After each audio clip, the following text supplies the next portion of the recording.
Prepare to experience the strongest radio allowable by law. Secrets will be revealed. Myths dispelled. From the studio gym where excuses never apply, it's Superhuman Radio with your host, Carl Lenore.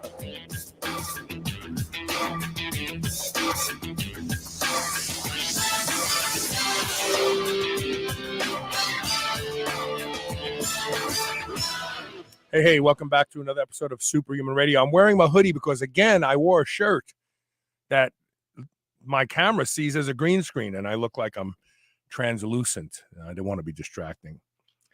Today's a really exciting show for two reasons. We're going to talk about the whole Liver King debacle and opine. And you know what? Opinions, everybody has one. They're like assholes. But these are going to be my opinions and my friend, good friend, Anthony Roberts' opinions.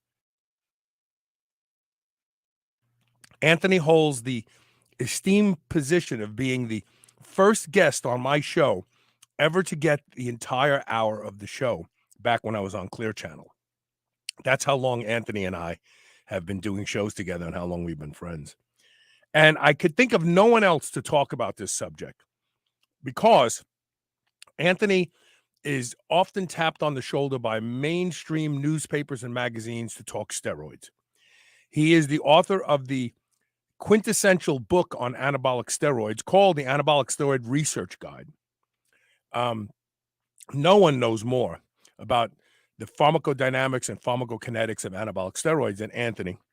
And so I felt it was fitting, since we're talking about anabolic steroids, that Anthony come and help me navigate this show today. So before we're joined by Anthony, I want to thank our title sponsor, and that's Legendary Foods. They have topped themselves. Everybody knows about the tasty pastry.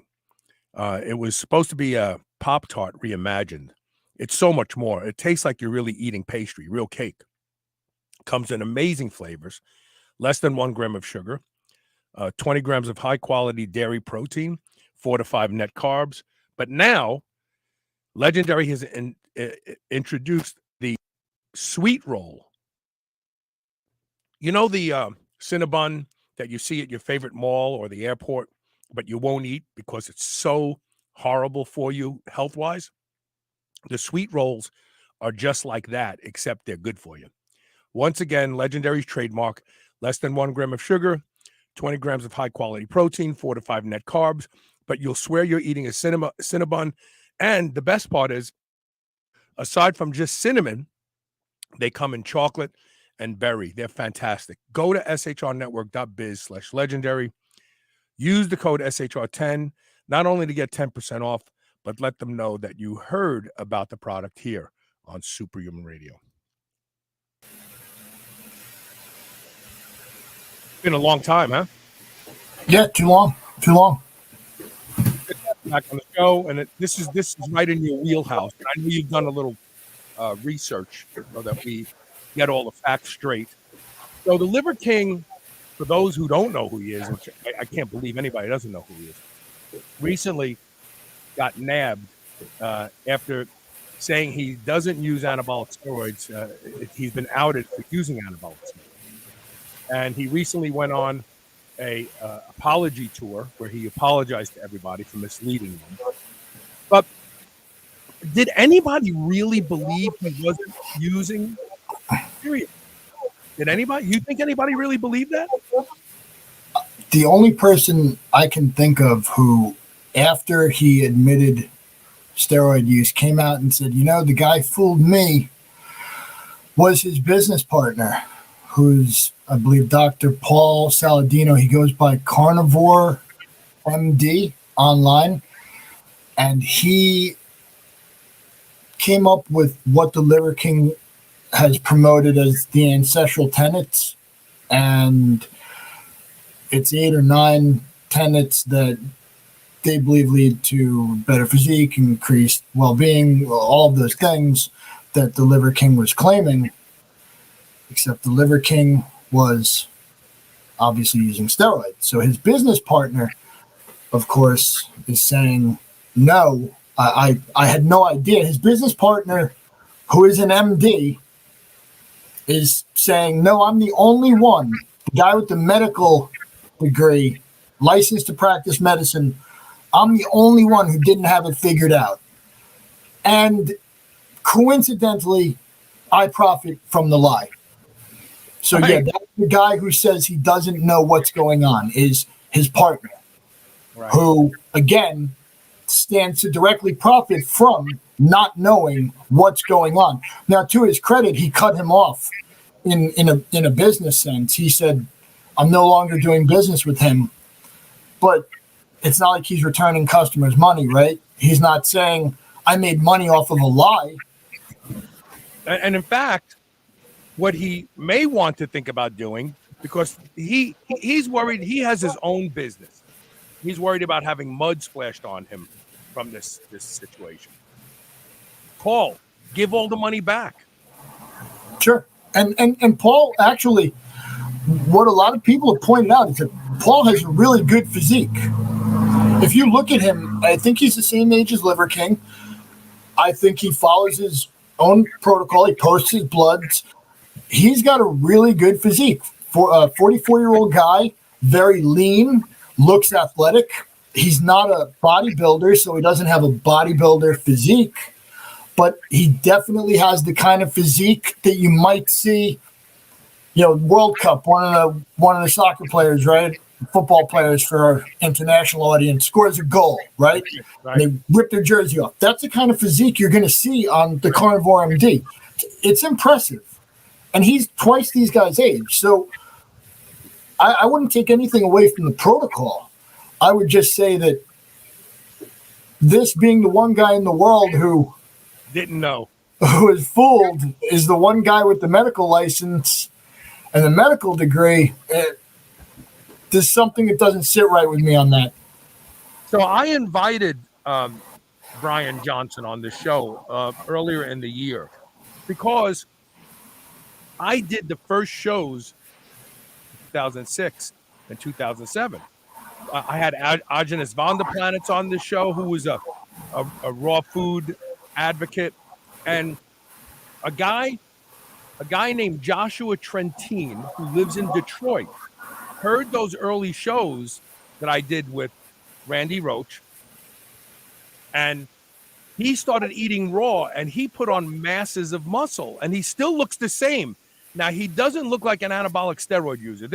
And we're going to identify some of the telltale signs, but he got insanely muscular. And I did a show around 2008 that said raw food as effective as anabolic steroids.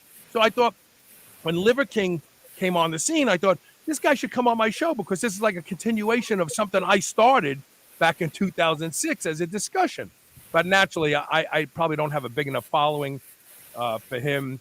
And I know he's tried to get on Joe Rogan, and Joe doesn't want to have him on for whatever reason. Maybe Joe was right in retrospect. Well, just the only thing that guy has is a butt full of steroids.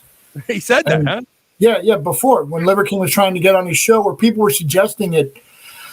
Just to be clear, are we going to call him Brian Johnson, or are we going to call him the Liver King? I'll call him the Liver King. That's his title. That's all right. So I have no problem with that. As far as I understand it, his first pet's name was Liver, and he lived on King Street, and that's how he got that name. Something to that effect. No, it's because he ate raw liver, and that's where that got started. My mistake. Yeah.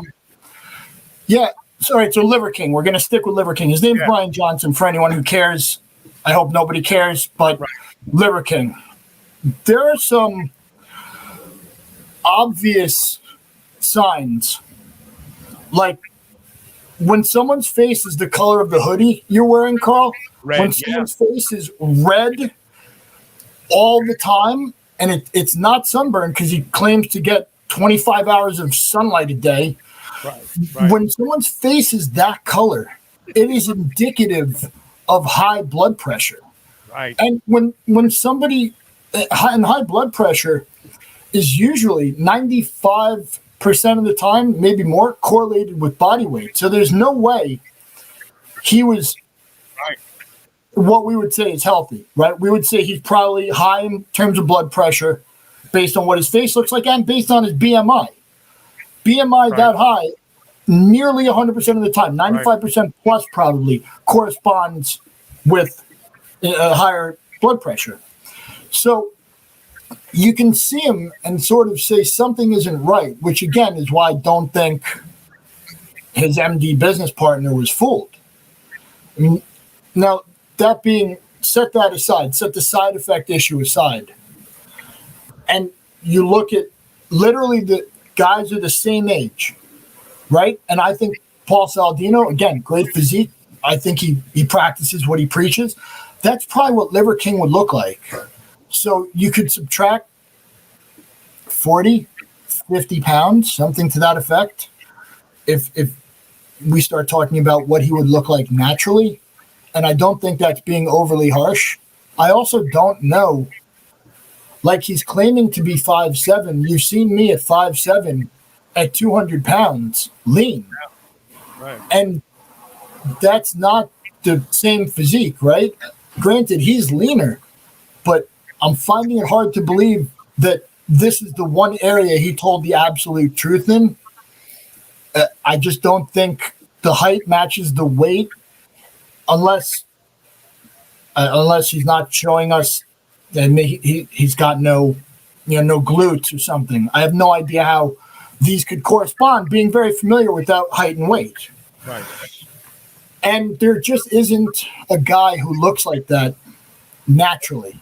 We can't point to other examples. That's one of the guys just brought up. He had the GH belly. Yeah, I would say because let's be honest, and we're not sure if it's GH, we're not sure if it's aromatizing androgens that cause the gut.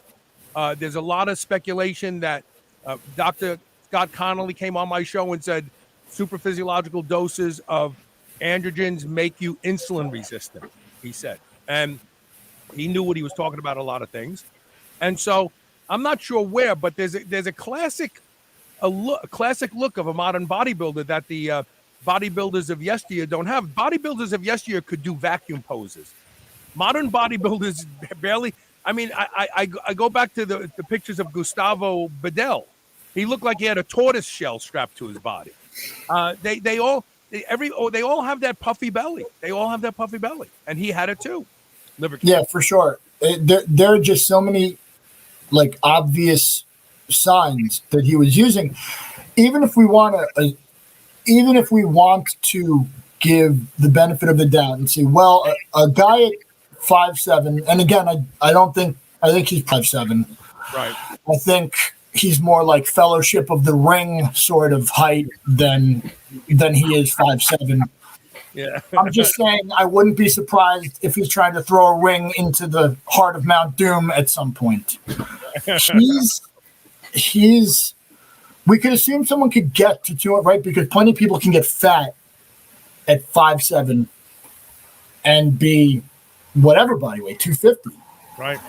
But that level of leanness and then all the side effects, right? The tortoise shell, the red face, it's just too much at once. It's just too much. And I think the average person looks and says, I don't know anyone who looks like that isn't using steroids. And that's just the average person off the street. You don't go to bars and see a dude who looks like that. Right. Ever. And I think it was a big mistake for him to do the apology tour. I really do. And here's why. As an anabolic steroid user for over 20 years, and I call it HRT now, but my doses are higher than most HRT doctors would prescribe, I will never apologize for these drugs because these drugs have allowed me to stay youthful and strong. But with that being said, he shouldn't. No, he lived the life. Anybody in this audience could start shooting 1,000 milligrams of testosterone a week. You won't look like him unless you put in the work, you eat the calories, you get the sleep, and you do all the other things you have to do. That's one of the things that always frustrated me. Like people go, "Oh yeah, but he uses steroids," and I want to say, why? If you use steroids, could you look like him? Could you put in the work for the next decade? And look him apologizing, frankly. I understand why he did it because the business on the line, and I want to talk about that in a minute as well. Well, But I think the I apology. feel like it was a huge. What I'm ahead, saying go is, I think the apology was for the lie. Like, I don't know that I interpreted the apology, because for me, unfortunately, I happened to catch clips of other videos that he was in. I think maybe Derek, for More Plates, More Dates, I think maybe Derek put some clips of Liver King denying it. And one of the clips Derek used, and I found this very interesting, one of the clips Derek used was Liver King saying, you know, the ninth ancestral tenet or whatever is to have fun. And so I'm going to, I would consider using steroids, right? That's what he said. I would consider it. I'm thinking about it. I firmly believe that he was setting the table Yeah, to to reveal. say, now I'm on steroids, right? Like, maybe he was playing a crazy cycle. I don't know. I don't care. Right. But when he opens the door to a future possibility of using steroids, that to me says there was some plan to eventually admit concurrent use. Maybe he wouldn't admit, oh, I've been using it the whole time. Yeah. But to me, there was a plan in place to start saying, yeah, I also do this. And Vigorous Steve, YouTube host, steroid guy, he said he wouldn't be surprised if part of the plan was to open an HRT clinic. That would have been good. So let's move forward to how the cat got out of the bag. Who was the first person to actually reveal that he was using anabolic steroids? Okay, so that's a tricky question. It was revealed by, and he's a YouTube guy. I'm sorry, I don't know his surname, but he goes by, I'm sorry, not Vicious Steve. I'm drawing a blank. Okay. So what? Vigorous Steve. I completely apologize. I drew a blank on that. Vigorous Steve. Right. Though Vicious Steve would be kind of cool too. He goes by Vigorous Steve. Vigorous Steve has and I've only become familiar with him over the past day. He has a online steroid coaching type business, as far as I understand it. And I'll tell you, I from what I've seen of the guy, I like him. He had some Duchenne videos up. He was reviewing anatrophin, which is, you can't even get it anymore, but it was Duchenne's favorite. Right. I like what I've seen of the guy. He was emailed by the Liver King for steroid advice, and he wasn't a good match with him. And then he found out that the advice he had given him sort of ensnared him in this public lie. And I'm going to go so far as to say that if you have a lie that you use as marketing for dietary supplements, take these supplements because that will lead you to look like this. Right. And you're using steroids, and your whole plan from the beginning was to use the steroid enhanced physique to market the supplements and to build a business. I'm going to say that's fraud. I'm going to say that meets all of the elements of fraud. Right. So Vigorous Steve, and again, I apologize for calling him Vicious Steve. He doesn't seem vicious at all. Right. He does seem vigorous. Vigorous Steve was not willing to be part of that lie, and he did give him steroid coaching. He refunded him, and then he forwarded the email chain to Derek. Then Derek is More Plates, More Dates, and then Derek made a video exposing it. So the answer is, who's the first to reveal it? It was Steve, but to the rest of us, it was Derek. Derek is the one who broke the story. Right. So now this business of his stands to be bankrupted possibly by this outing. If he has a lot of people who are buying his supplements and they feel like they were lied to, they'll stop buying them. Is someone culpable if his business goes down because of this revelation that he thought was in secret? I would say that obviously I'm going to say that he's culpable, right? The Liver King is culpable. Right. Is Vigorous Steve culpable? I doubt it. Is Derek culpable? Derek obviously has a First Amendment right. I think he's Canadian, but if he didn't say to Vigorous Steve, hey, get me this information, right? We're looking at a situation, First Amendment situation, similar to the Pentagon Papers, where various documents that indicated we knew we were losing in Vietnam were given to reporters who had no part in their being stolen and had no part in them being given to them. They didn't request them, in other words. The Supreme Court ruled that was totally fine. So a reporter that has no part in any illegal gathering of information is just the recipient of it and makes it public, covered by the First Amendment. So yeah. So I don't think anyone really is in trouble except Liver King. Now his partner says he's dropping him. I find it hard to believe that there's a clause to drop a founder of the business who I don't know what to say about that. Did they have a contract that allows for the dismissal of a founder? I don't see anyone who goes into a joint venture with somebody else signing a contract that says, yeah, I can be fired. Yeah, right. That doesn't make a ton of sense. Well, so whoever this Facebook user is, your security settings don't allow your name to show up.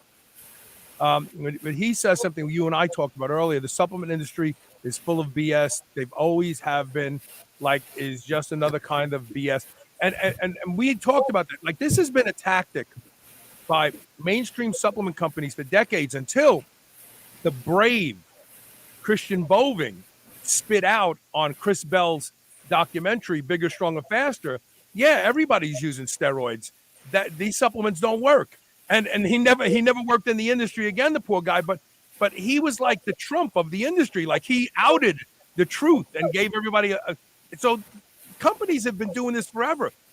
You and I both know that when they use diet products, they reverse diet. They get you as lean as possible, take a picture, and then you eat for 6 months and you get fat. So the before picture is actually the after picture. That's a tactic that the supplement industry was using. But also, they hire these pro bodybuilders who they're juicing for sure. And then they're like, oh yeah, I use this protein powder. It's like we've seen this forever. So I don't think that's actually as bad as what Liver King did.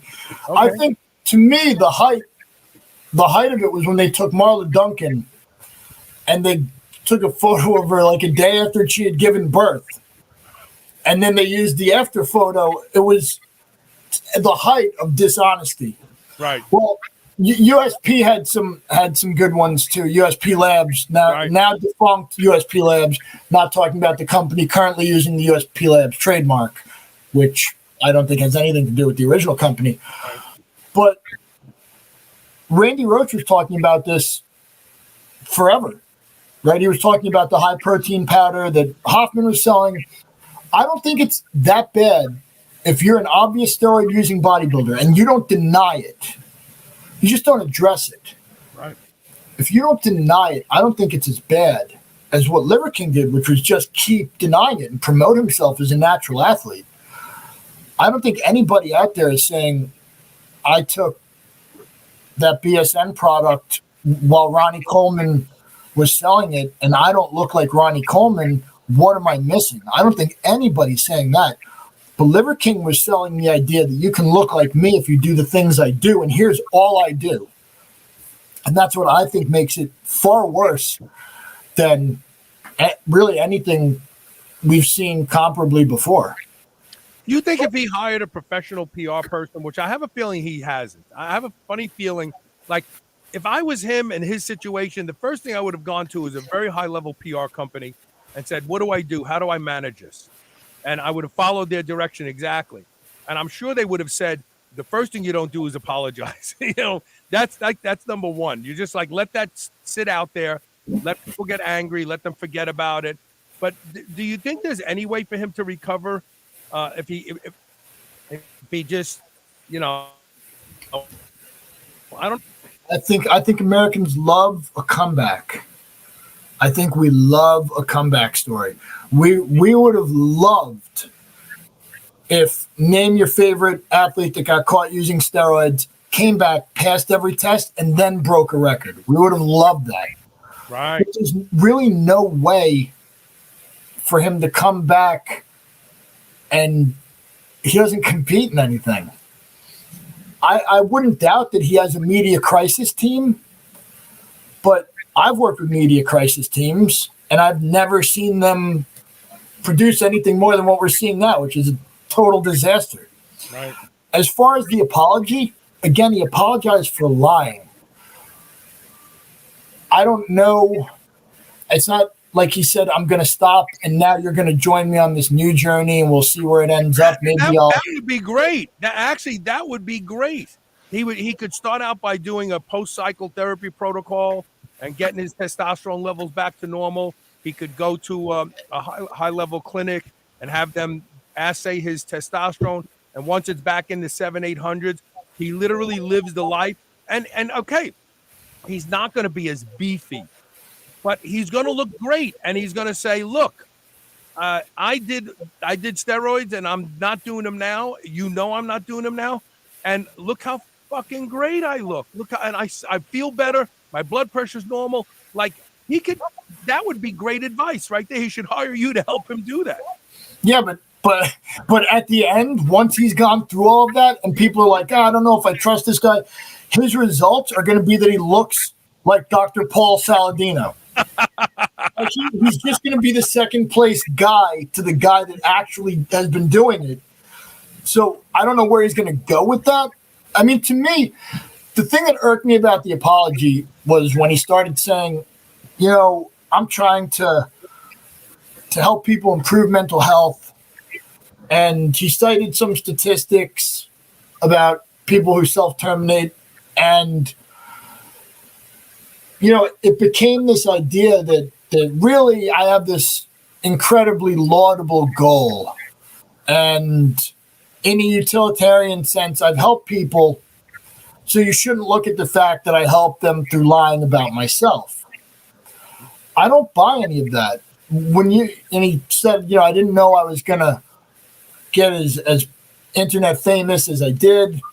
But when you look at the emails, he's saying, I'm going to have 1 million followers within a year, right? He's saying these things. He set it up from the beginning. If there are emails that exist where he's saying, here's an email that says, I did it, I'm totally concerned with mental health. I'm not really sure why I'm making hand motions because my camera doesn't pick any of them up. He should have an email. Half Italian. What can I do? I think he would be better off if he had those emails in the past, right? Saying, look, I've always been in it for this reason, but instead he kind of just says, well, I had a noble purpose and you're just going to have to trust me that was why I did it. And I wanted to help people and the lie helped people. I don't buy that either. There's just no evidence that was the goal. And it took attention, unfortunately, that his outing took attention from other stories that I think were more important in the fitness industry, like the sexual exploitation of female bodybuilders. It's been going on. We're doing it. We're doing an interview next week with Brent Jones. He's involved in that whole process. Okay, yeah. I mean, I think it took the shine away from that story, which was the big story in bodybuilding at the moment. Was I believe more important than an obvious steroid user gets outed for his obvious steroid use. That's not a huge story to me. The sexual exploitation spanning back decades, that's important. Yeah. So one of the worst things that happened was that he took attention away from that other story. And the fitness industry is not the best at keeping their attention focused on one thing at a time and not letting it get, taken away by the next shiny object. Right. So he was the next shiny object. And I'm glad I waited to do this show because I knew there was going to be a lot more to come out. And so next week we're having Brent Jones. He left the IFBB. He left the NPC. He left it all. Because he used to do shows here in Louisville. He used to do two shows a year, big shows. And he said he's not doing it anymore. He's not going to support the Manions anymore. Look, let's do this. Let's take it back. I want to talk about his dosing and the things that he was doing. You're obviously this is your wheelhouse. Let's look at what he was doing. Was it really that bad? Was it really that good? There's speculation about very, very high growth hormone use and what that means. Let's look into that when we come back. How's that sound? Sure. All right, stay tuned. Stay with us. We'll be right back with more Superhuman Radio.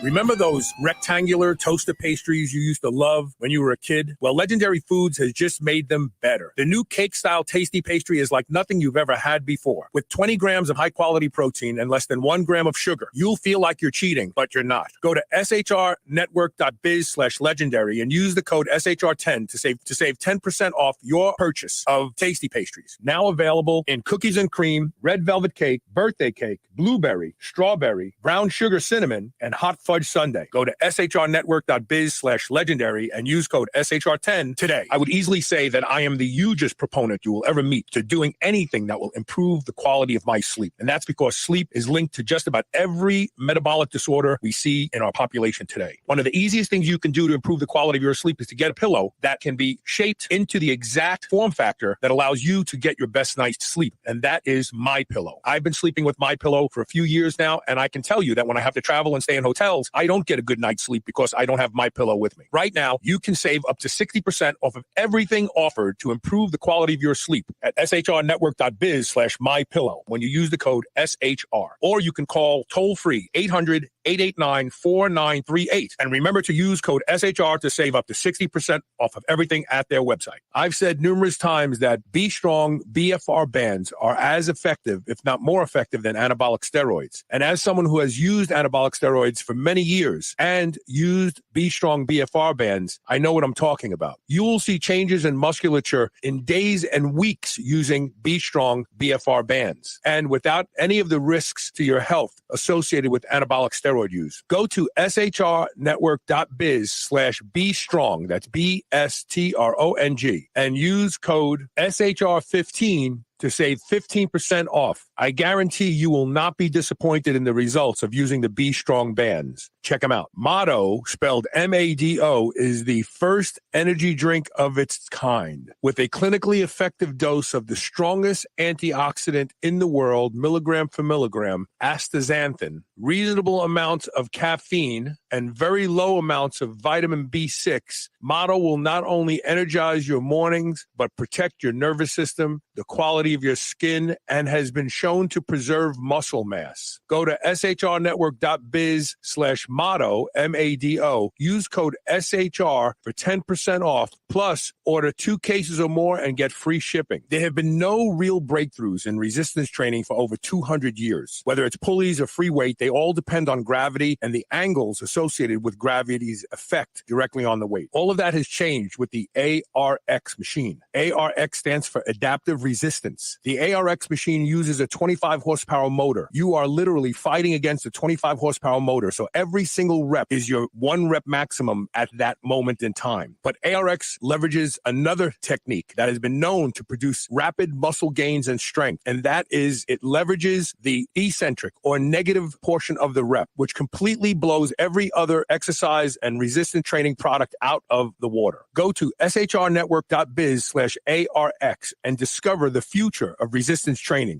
This is the Superhuman Channel, where we use oxygen for the power of good.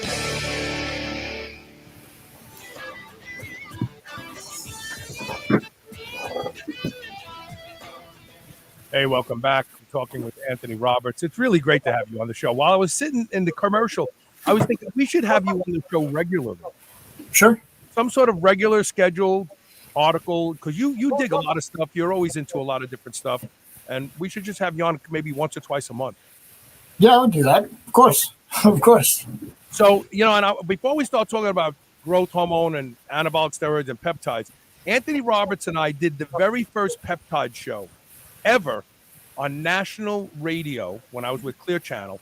We talked about growth hormone releasing peptide, GHRPs. Then the second show, that was in 2007, we talked about GHRP on the air. Then in 2008, we talked about the introduction of IGF-1 long R3.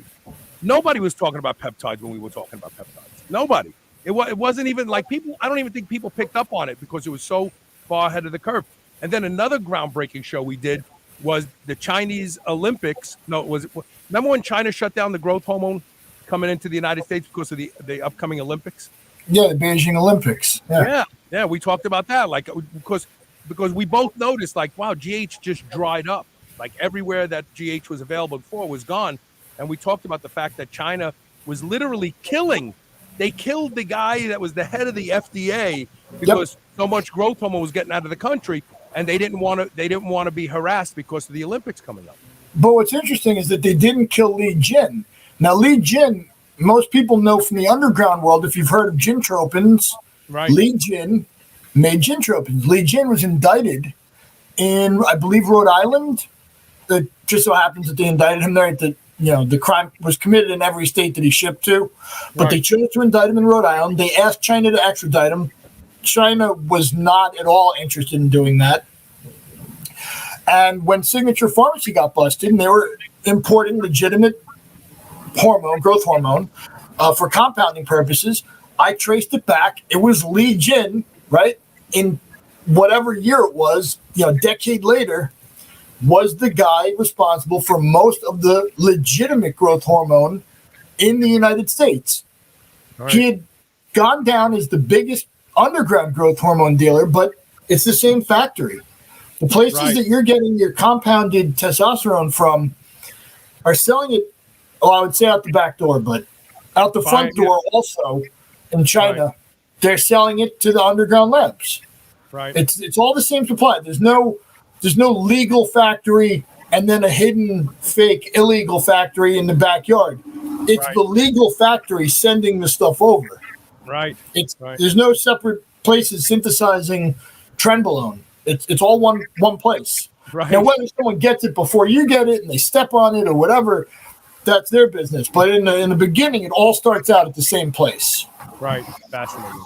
Well, let's talk about Liver King's cycle. Now, you said that the cycle that you saw is a cruise cycle, not a blast cycle, right? Yeah. So the cycle I saw, we'll go through the 3 steroids first because we know the doses. So he had Winstrol, which is stanozolol. He doesn't say whether he's injecting or taking it orally, but it's at 50 milligrams a day. He's taking testosterone, I think a long ester, so probably cypionate or enanthate, and he's taking this is kind of where he annoys me. He gives that dose in milliliters or cubic centimeters. He doesn't tell us the actual milligrams. Right. But he's taking 0.6 mil, so let's assume that's 120 milligrams. Right. He's taking 0.6 mil of DECA, which is nandrolone and decanoate. So he's taking 0.6 mils of that as well. We'll assume a 200 milligram per milliliter concentration. So 350 milligrams per week of Winstrol, 120 milligrams per week each of testosterone and nandrolone, again, long esters. He's then taking IGF-1, the LR3 version. He doesn't give us a dose. He's taking CJC 1295, and then he specifies with ibutamorin. So that's another growth hormone. Impamorelin. Is he saying impamorelin? I'm sorry. So he's also taking ibutamorin, and then he specifies for some reason the CJC, he says, with impamorelin. Right.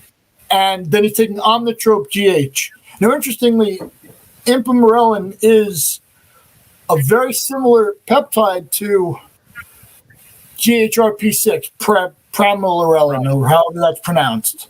So they're very similar in terms of whether or not they stimulate cortisol and they don't, and various other factors.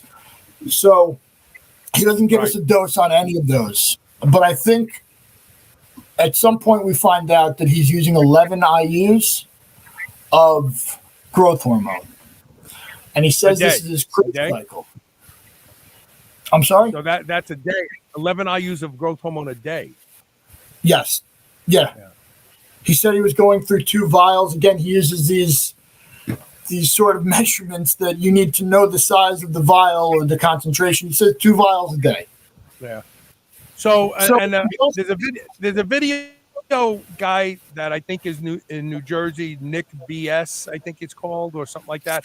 The video yeah, okay, really nice guy. He says he made an inference about being worried about his health because of the growth hormone he was taking.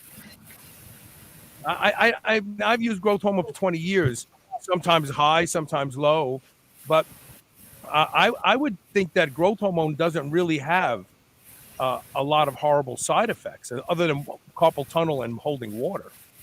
I mean, the viscera growth, right, has been kind of speculated, and I'm not sure that we know really how much he's using. A ton.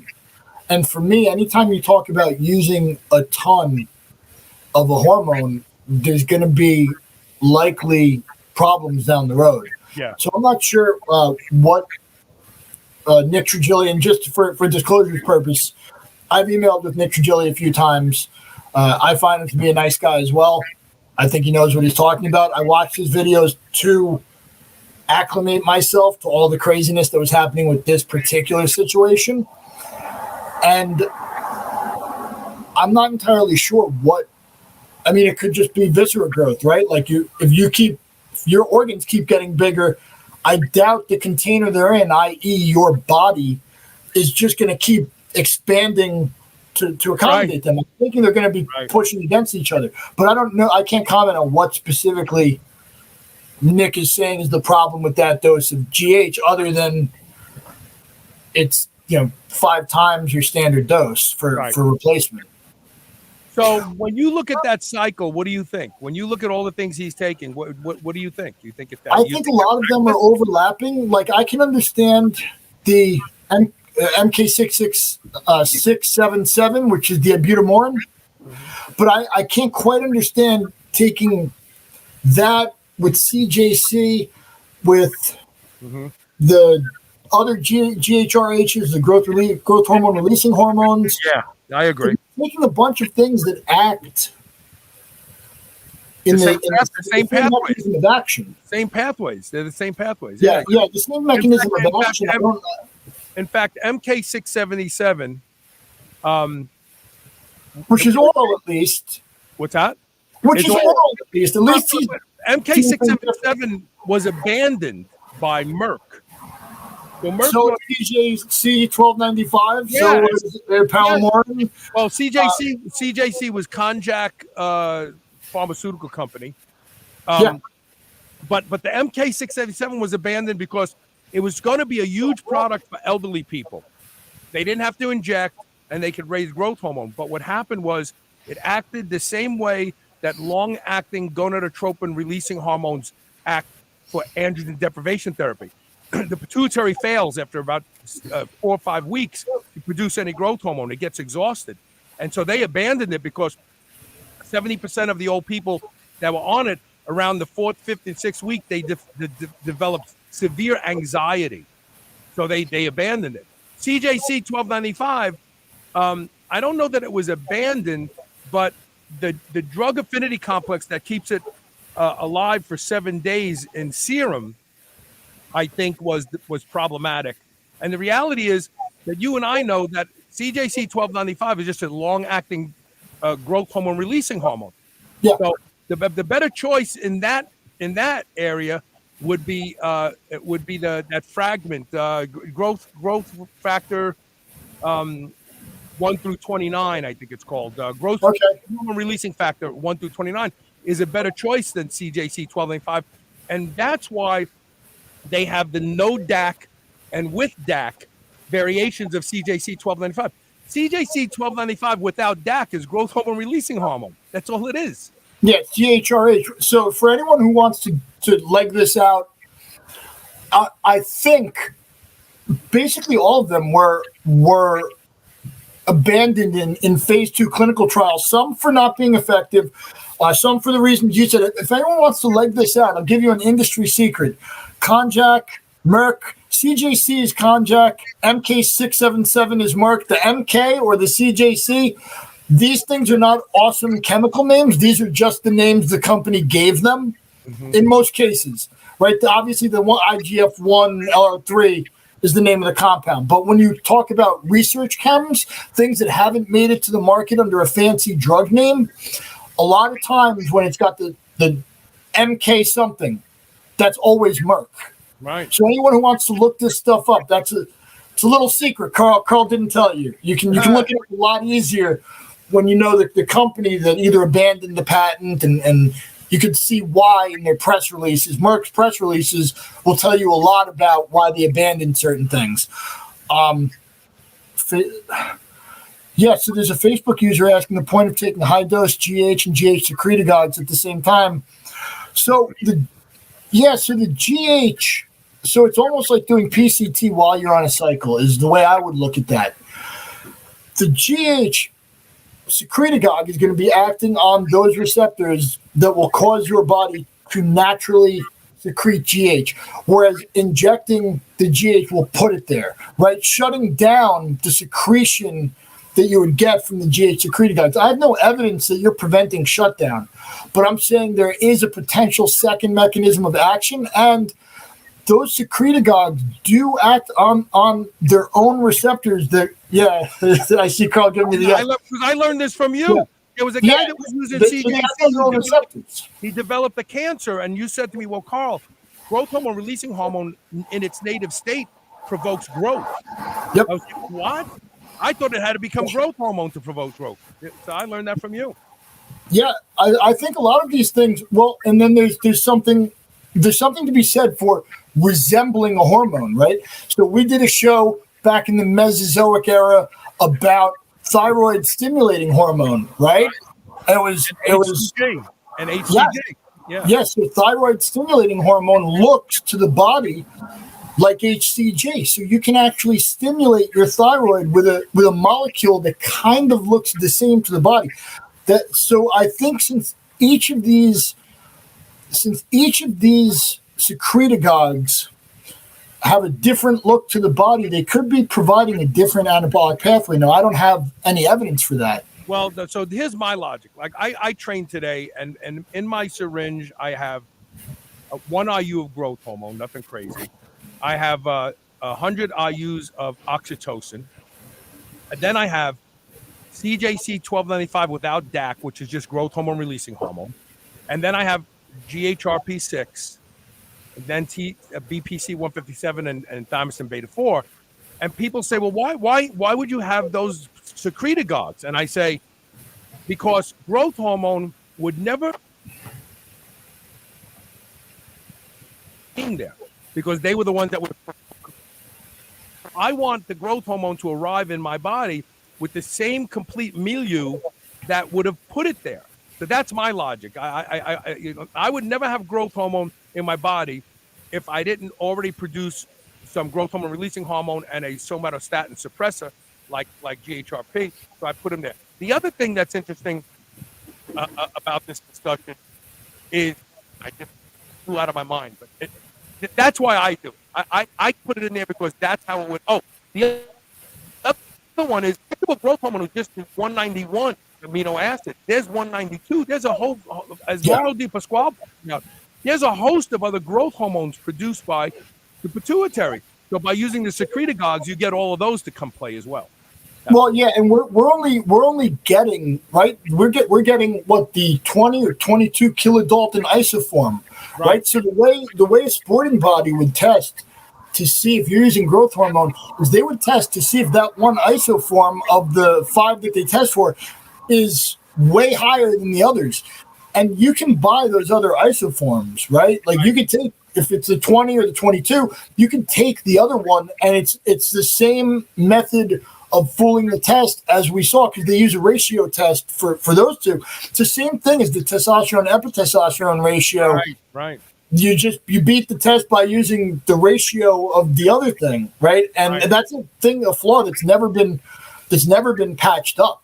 No, and that's why the NFL got fooled. When the NFL started to really go heavy on testing for testosterone, they were only testing for the metabolites, those two metabolites, and the guys on the know were making sure that those two metabolites, regardless of how high they were in the appropriate ratio. And there's still guys juicing in the NFL as a result of that. Yeah, I don't think they.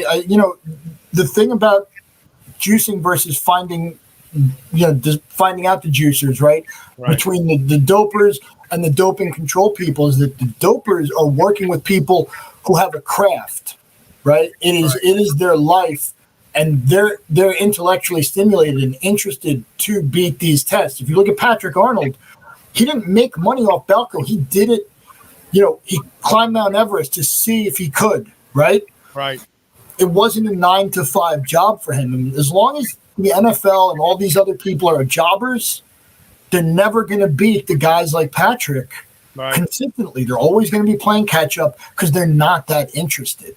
Yeah. So it's just how it is. If this was his cruising dose, can you extrapolate and backwards from this to say, well, his blast dose was probably this, and how long would they? Because you're the one who also taught me about a guy who also his last name was Roberts, who used to be a 2 weeks on, 2 weeks off, and he said HPT shutdown didn't happen. Bill Roberts? Who? Bill Roberts? Yeah. He's okay. He promoted the if you're just on for 2 weeks and you take off for 2 weeks, you don't have to worry about post-cycle therapy. You could just keep running that. So looking at this guy's cycle, how long do you think he ran his cruise cycle, and what did his blast cycle look like? So his cruise cycle, and I can't comment on any of the doses for the CJC or the IGF because for whatever reason, he doesn't include them in the email I've seen. And so we're left with, he's on about half a gram, right? Looking at 490 milligrams per week. I would say if you're doing that, we're talking double, triple, quadruple for your blast. Mm-hmm. I mean, his cruise is double a high moderate hormone replacement dose, right? You're talking about 200, 100, maybe 200 milligrams a week. Maybe if you're lucky, you could get 400. He's cruising it way higher than most doctors will prescribe for hormone replacement. He's cruising with stuff that's, I mean, the Winstrol is kind of sketchy. It's 17 alpha alkylated, which means your liver has to process it. We don't know if he's injecting it or if he's taking it orally. I would assume, since he says 50 mg a day, nobody wants to inject Winstrol every day. It's a painful shot. I'm assuming he's taking it orally, so that's going to be problematic. And the way he writes out the cycle, I mean, that wouldn't have passed muster. That wouldn't pass muster in a steroid discussion group on Facebook, right? To not give doses for half the stuff you're using is just careless. He's not using any anti-estrogens, which maybe he doesn't need on this cycle. But if he's complaining about IGF production, I would want to know what anti-estrogens are in the mix, right? Something like Nolvadex will cut IGF, liver-derived IGF production, right? So the fact that he's complaining about it, then not giving this other information that's incredibly germane to the topic at hand, just strikes me as odd. Right. But he doesn't have to explain himself because he's paying a guy for coaching. Right. Let's take our last break and we'll wrap this up. Stay with us, everybody.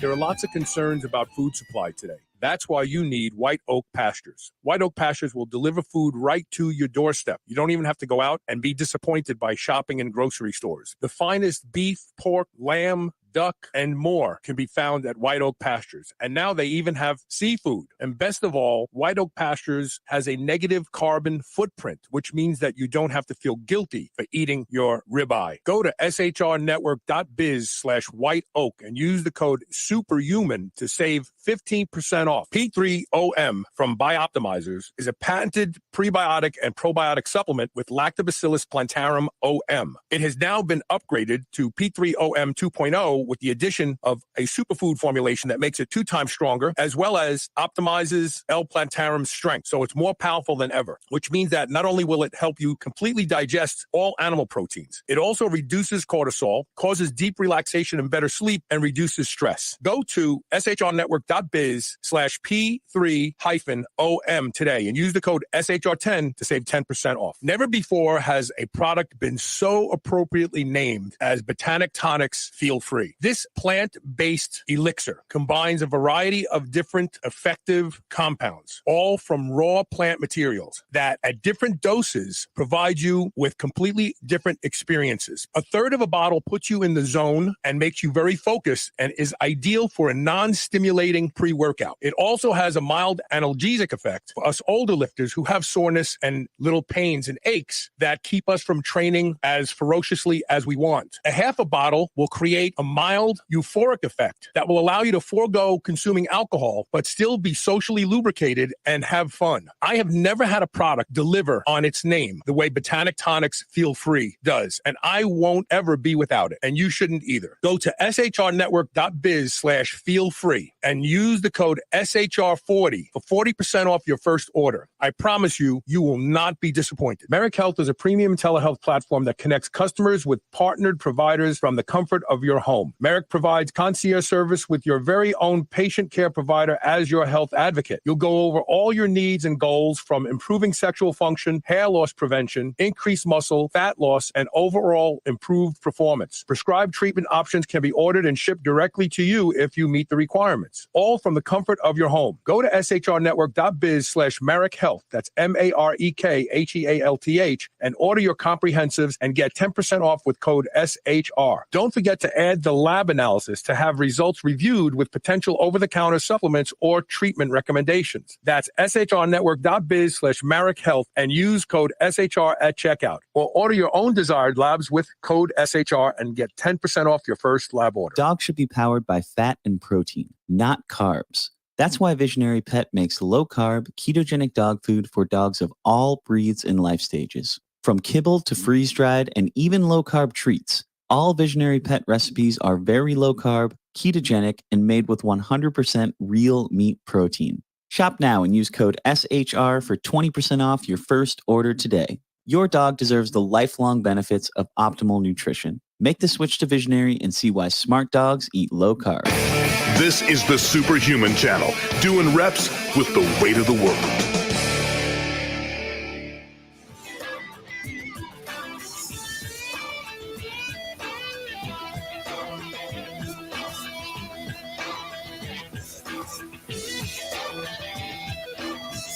Do you know an anesthesiologist contacted me about 5 or 6 years ago? Real nice girl. She was having thyroid problems. So I told her, I says, can you get HCG? She goes, like, the fertility drug? I says, yeah. I says, just take 125 to 200 IUs a day and watch what happens to your thyroid. And she couldn't conceive. No, that was somebody else. She just had a thyroid problem. And so she had her thyroid was malfunctioning. I told her about that. She's still using it today.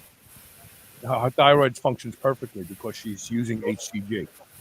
That was because of your show. That's because of your show. And you discovered that by reading some obscure study that showed that many women undergoing fertility process, when given the requisite 10,000 IUs of HCG, became hyperthyroid. I remember the study. Yeah. It's weird though, because when you look at a study like that, a lot of times you look at the study and it's like looking at two keys, right? And you say, like, these two keys definitely look alike, but they don't work in the same lock. So sometimes you have to keep going. You have to just keep looking for anything you can find that sort of validates these out of the box theories. I still don't think it's accepted protocol to suggest HCG for fixing the thyroid. Yeah. And another one of those two keys is finasteride and progesterone. Finasteride and progesterone are exactly the same molecule, except one small little carbon chain at the end of one. Finasteride has something else. I guess it's designed to resist hepatic breakdown, maybe, or something like that. But okay, you can use topical progesterone. I've talked about this for years. I have people tell me it works. You can use topical progesterone, 1%, 2%. Rub it on your scalp where your hair is going away, and it takes a few months, it takes 4 or 5 months for the follicle to come out of the sleep stage and go into the anagen phase.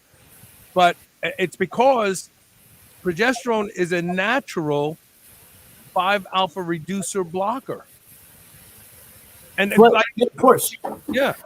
Yeah, it's interesting. I mean, most people don't know, as the example I always give is that the molecule for Dianabol, right, for methandrostenolone, is the same as for equipoise. It's the same molecule. One is 17 alpha alkylated and one is esterified, right? There's an ester attached. So it's literally the same molecule. And whether or not you modify it to survive passing through the liver or whether you modify it to be injected makes a world of difference. Nobody ever, and we're not even talking about the parent hormone being modified. We're talking about the method of getting it into the body and then the modifications that are required for that. Not anything to do with the actual 19 carbon structure, right? We're talking about these other modifications, and literally nobody talks about Dianabol in the same terms as they talk about equipoise. That's fascinating. So, yes, so let me ask you some other questions since we're talking about steroids.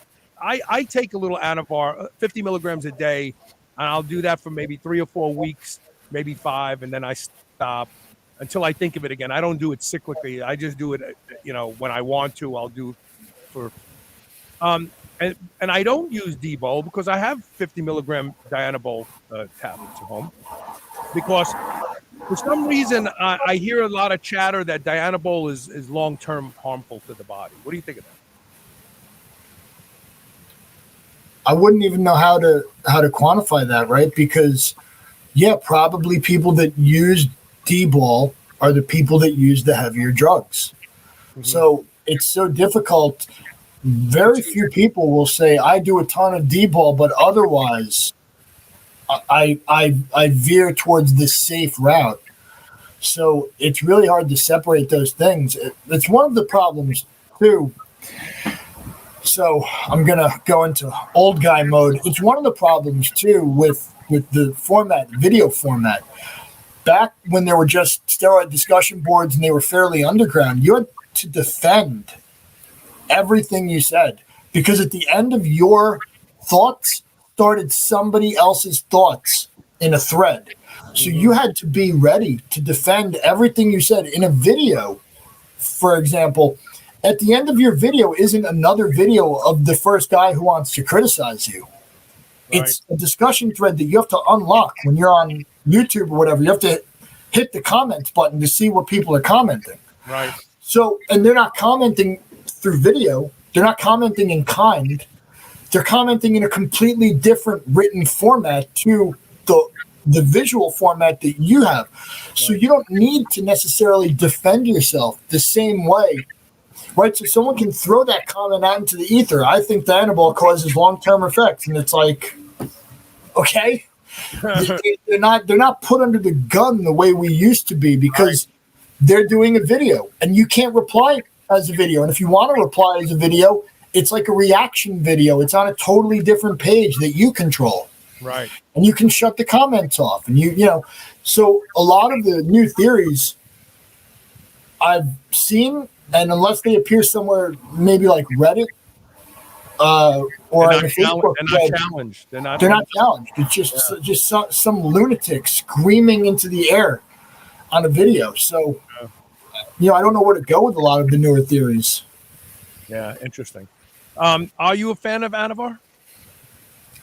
Not particularly. Tell me why. Too expensive. It's for the results you get, and when you compare it to something like Winstrol, stanozolol, I don't think that the difference in price is justified. Mm-hmm. So it's a tough sell for me. I also think you really get the rock and roll kind of results at 50 and higher. So it's weak for the price, is what I would say about that. Yeah. For me personally, I mean, if you have Liver King money, then maybe maybe it's cheap. Yeah. But again, even he's using Winstrol, which I find to be a really interesting use for a guy who has a ton of money. He's not using what's generally considered to be a safer alternative to Winstrol. Like what? Well, like Anavar, right? If you have a ton of money, who cares? Yeah, right. You can take. So I find it odd. It's an odd choice. There's a lot of odd choices in that particular cycle, and again, he doesn't have to defend them, right? He's paying a coach. I stacked 50 milligrams of Anavar with 50 milligrams of Dianabol for about 5 weeks. I mean, I grew, I got stronger. There's no doubt about it. I mean, I saw it, but I was too worried about my liver the whole time. All I kept thinking is I'm going to shit my liver out one night. So I was more scared about the negative effects to my liver, that the added strength and the added muscle wasn't really worth it to me after that. Well, that makes me wonder, because you raise an interesting point. The Liver King does claim that he was under a doctor's care, and that he knows that his supply was legitimate because it was from, he names the pharmacy, so I'm going to name them Empower Pharmacy. So, I mean, we both know there's no doctor writing an 11 IU prescription. There's no doctor saying take 2 bottles of IU of growth hormone a day, and also take all these peptides that were stopped being investigated in phase 2 of the clinical trials. Right. So that's another weird question, right? And it's, again, if you would have said this on a discussion board or on Facebook, the first question would have been like, bro, what doctor is prescribing medication that were abandoned in the clinical trials? Right. Where'd you get the MK677? This doesn't make sense. Yeah. No, so again, he's not challenged. And I guess we can then dispel the fact that this was bunk gear, because one of the things that I see going around, because I guess there's an echo that the growth hormone wasn't working or something like that, and people started asking, well, how do you know your gear is legit? But if they were getting it from a pharmacy, Impala Pharmacy, I would imagine his Winstrol and his testosterone and his Deca were real. Yeah, that's what I would assume. I don't think there's any. I would assume that the anabolic steroids were real. He could get the IGF theoretically. He could get the GH theoretically. The stuff that was canceled in phase 2 clinical trials, that's a fantasy. He's not getting that. Not from a pharmacy. He's getting it from a research chemical place. Well, I mean, in theory, he could get it. It could be prescribed and it could be compounded, but it seems a bit dubious. Anything can be prescribed and compounded. That doesn't make it legal. I think the FDA took CJC 1295 off of the list of compounding pharmacies. They can't even sell that anymore. In fact, you can't get GHRP6 for some weird reason. The FDA said no more GHRP6 through pharmacies. You can get it at peptide sources, but you can't get it through pharmacies. Yeah, I had heard for a while HCG was, you had to buy the actual brand name. It was no longer available to be compounded. You had to take whatever alternative. That's what I get. I get it. It's because I don't get compounded HCG anymore. I get, and I'm trying to think what it's called. Pregnolone. Okay, yeah, brand name. Pregnal. Yeah, So, brand name HCG. Yeah, because they were losing money. They had a patent on it. And the patent was still surviving, and then counted importing powders from China and doing their own thing, and they put an end to that. By the way, again, your Facebook security settings don't allow me to see your name. Maybe you want it that way. But what kind of doctor prescribes Winstrol and Deca? Well, doctors prescribe Deca all the time. I don't know about Winstrol. Because you can get testosterone and decadurabolin from a legitimate doctor. I mean, they do prescribe that. I mean, remember, Deca was created for women with breast cancer. So it's a legit drug. It's not like a party drug. You know, it's real. Any comment? Well, yeah, I mean, I've gotten prescribed Anavar. I've gotten prescribed testosterone. I know that I could have gotten prescribed Winstrol and Deca. I used to use Palm Beach. What I'll say about it is this. I used to use Palm Beach Rejuvenation, and they got shut down during Operation Witch Doctor. So maybe the answer is what kind of doctor prescribes Winstrol and Deca? The answer is a lot of ones that aren't in business anymore. The sketchy doctors, yeah. Sure, I'm not saying there's anything wrong with it. That they don't have legitimate medical purposes. But my doctors that used to prescribe them are no longer in that business. Right. I think that's it. We've answered questions. I think we've taken a good stroll around. I kind of feel bad for this guy. I don't know why. I know that he lied and he misled people to sell supplements, but usually people who do that have a real low self-esteem of themselves, in my opinion. Like when you have to lie, it was like the kid in 5th grade who said he took karate, but he really didn't. And he always got his ass kicked. Yeah, a kid with the girlfriend in Canada. Yeah. I know karate, and then like people slap the shit out of him. Now, I'm not saying anybody's gonna slap the shit out of this guy, but what I am saying is, when you lie about what you're doing, it's because you don't believe who you really are is of great value. Well, how would you feel though? I mean, just think about it. Besides the fact that you've said many of the things that he's saying in terms of the ancestral sort of eating and organ meats, and how would you feel if you were what is that supplement company's name? That Ancient Supplements. Oh yeah. What if you were Ancient Supplements and this guy comes along with his shtick that's eating into your business?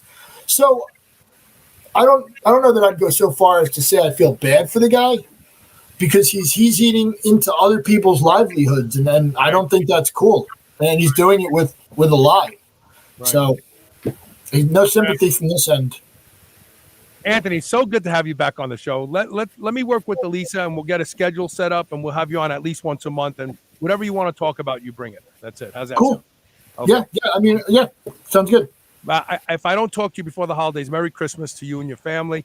And I will be back on the air tomorrow with a great show. I just don't know what it is because I'm too lazy to look at the next day. But anyway, we'll be back here. Please pass the show around, share the show, always share the show. You never know who you're going to help. And we'll see you tomorrow with more Superhuman Radio.